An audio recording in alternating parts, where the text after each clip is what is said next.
إذا من بعد ما شفنا هالفيلم اللي بيتحدث عن طاقة بديلة إن كان عبر الرياح، إن كان عبر الشمس، إن كان عبر أمور أخرى من شأن الحفاظ على بيئة سليمة أو تشجيع الوصول إلى بيئة سليمة، رح منكون هلأ مع محاضرين من 6 جامعات. كل جامعة حضرت موضوع معين تتحكينا عنه بمواضيع تهتم بالبيئة. نطلب من الأساتذة المحاضرين دكاترة يتفضلوا. والمحاضرة الأولى حول استثمار الموارد التحت مائية مع البروفيسور وجدي نجم، عميد كلية الهندسة بجامعة القديس يوسف.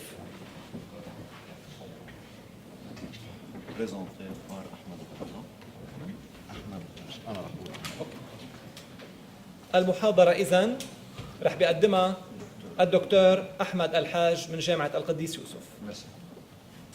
Mesdames, Messieurs, bonjour. Je voudrais bien remercier le doyen M. Najam qui m'a donné la confiance pour représenter l'école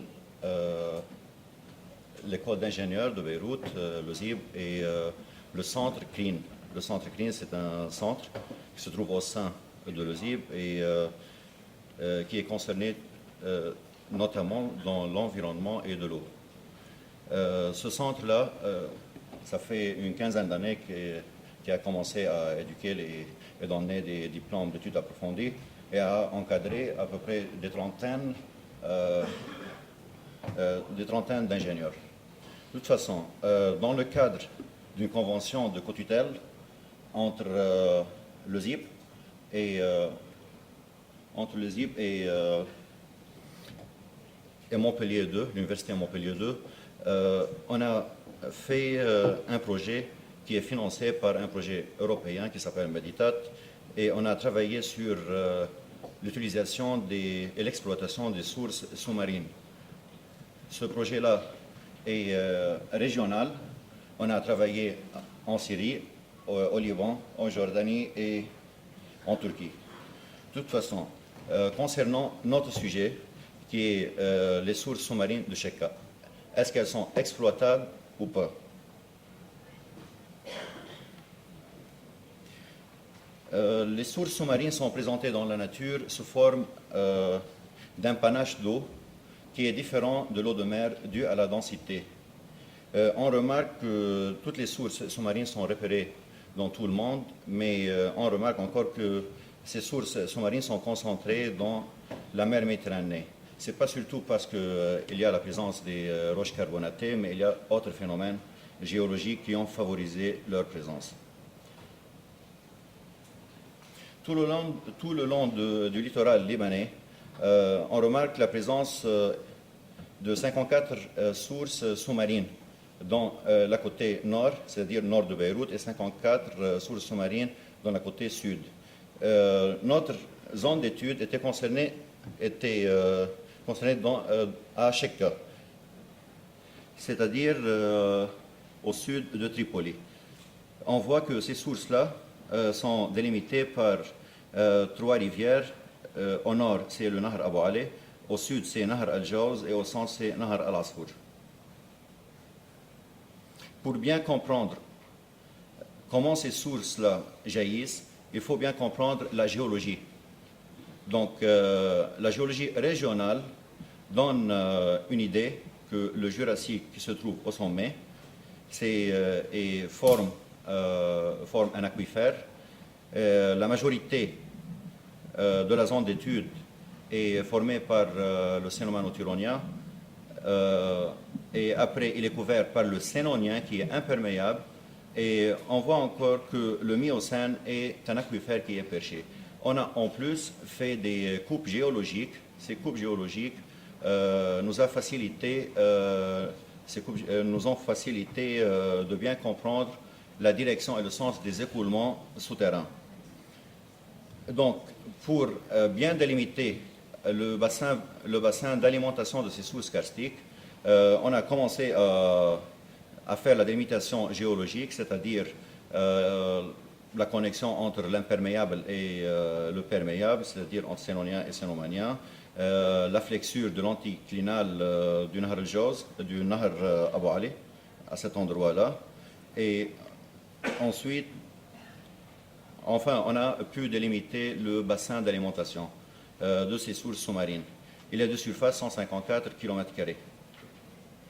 Donc, le plus important de cette étude est qu'on a trouvé que ces sources sous-marines, qui sont 12 sources sous-marines, la plus profonde c'est le S12, qui est profond à moins 75 mètres, sont sur l'axe du Nahar al-Asfour et surtout jaillissent des zones carbonatées, karstiques. En plus, on a trouvé que sur la côte à Sheka, il y a disparition complète par érosion de la couche sénonienne, c'est-à-dire de la couche imperméable. Elle est totalement érodée, mais on a remarqué qu'il y a le grès dunaire qui forme encore un aquifère, mais qui est en contact direct avec le sénomano-turonien. Donc, il y a deux problèmes. Il y a un aquifère qui est en amont, qui alimente les sources sous-marines, un autre aquifère qui est juste sur la côte, qui encore alimente ces sources sous-marines. Sur la côte, on a pris plusieurs points d'échantillon et on a étudié les variations saisonnières du niveau piézométrique. Et on a remarqué que pendant les hautes eaux, on a une direction, un sens d'écoulement ou un sens d'alimentation qui provient de l'axe du Nahar al-Asfour vers ces sources-là. Et on a pu délimiter ces points-là comme les dômes qui se trouvent au point F19, à ces points-là. De même, qu'est-ce qu'on a fait? On a fait les mêmes isochrones, celles du chimisme, c'est-à-dire on a étudié le chlorure ou l'intrusion saline, et on a étudié encore le nitrate et comment le nitrate arrive dans ces forages-là, et même les sulfates. Et comme on connaît tous que le nitrate provient des déchets domestiques et le sulfate des déchets industriels. Donc, on a pu prouver que dans cette zone-là, qui est juste sur la côte, on a une quantité d'eau qui jaillit dans la mer, et elle est en contact direct avec la mer, mais cette quantité, elle est polluée, et cette pollution est saisonnière. De même, cette pollution, si elle provient de la zone littorale, l'origine de cette eau, est-ce qu'elle est polluée ou pas? Donc, le but essentiel, c'était est-ce que les sources sous-marines sont exploitables ou pas, en termes quantité et qualité. En allant dans l'amont, qu'est-ce qu'on a trouvé? On a trouvé qu'il faut faire une recherche sur les fuites qui se trouvent, puisqu'on a parlé du calcaire fissuré dans la zone amont du bassin d'alimentation. Est-ce qu'il y a des fuites ou pas? On a pris sur chaque rivière plusieurs points, on a fait des jaugeages différentiels, c'est-à-dire pendant chaque saison ou pendant les hautes eaux ou les basses eaux, on a fait les équations pour qu'on puisse comprendre s'il y a des fuites. De toute façon, on a pu valoriser ces pertes ou ces fuites-là.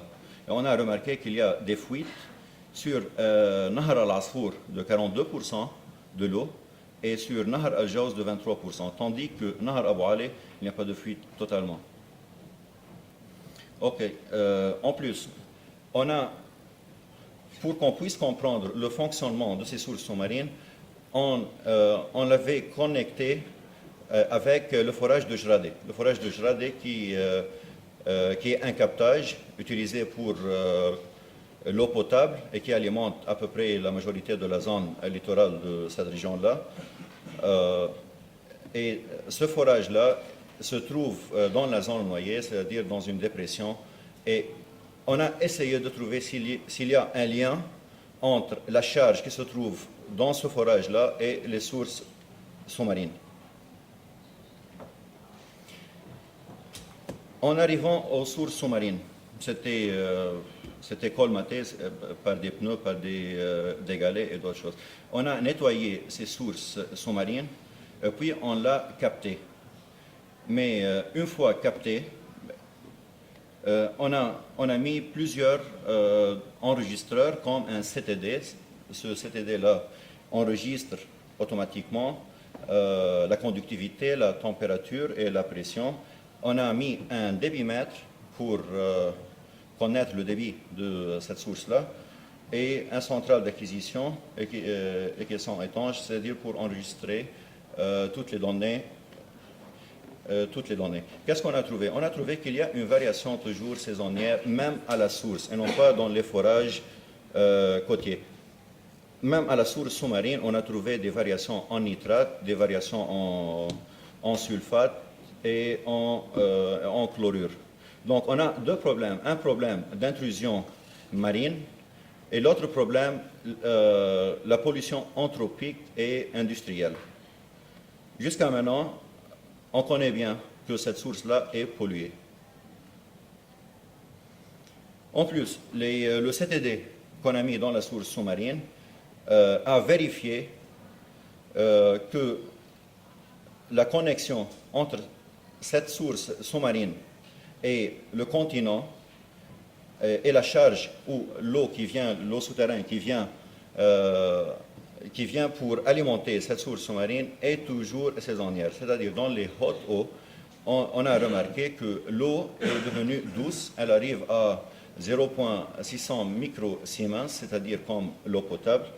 Elle est trouble, elle prend à peu près après les premières pluies, elle prend 6 heures ou 7 heures pour diminuer cette conductivité. Et même, on a remarqué qu'il y a une diminution brutale de la température de cette eau. Mais en plus, on a remarqué un autre phénomène. Ce phénomène-là a montré qu'il y a un pompage. Ce pompage-là se fait à la côte. Et on a pu estimer quelle est l'origine de ce pompage-là.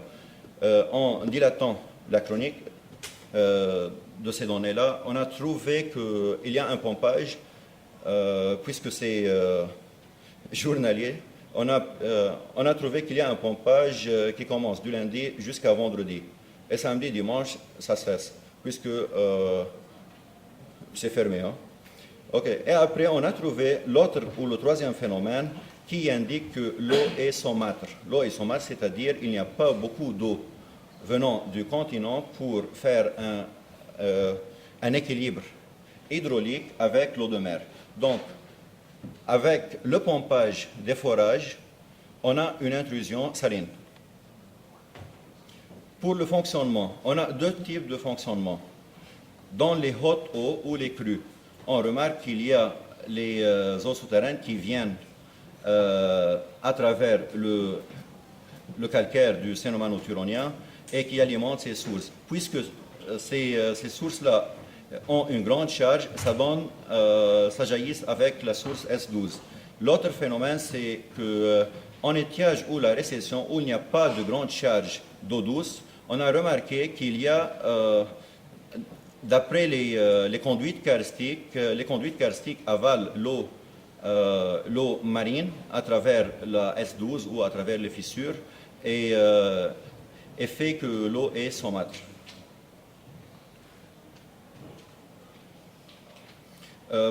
Comme conséquence, je donne une seule question, une seule conclusion.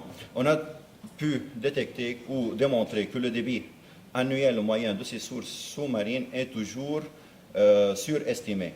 La valeur approximative était de 2 mètres cubes par seconde, c'est-à-dire divisé par 10 des valeurs que les chercheurs ont données. On a trouvé encore qu'à l'étiage, il y a une intrusion saline de 60%. Donc, le captage juste sur la source sous-marine est impossible, puisque c'est karstique. Donc, il faut prendre l'eau du continent, juste du continent. Et qu'en conclusion, il ne suffit pas donc de chercher de nouvelles ressources en eau. il faut d'abord et surtout protéger et bien gérer celles qui sont en exploitation. Et merci.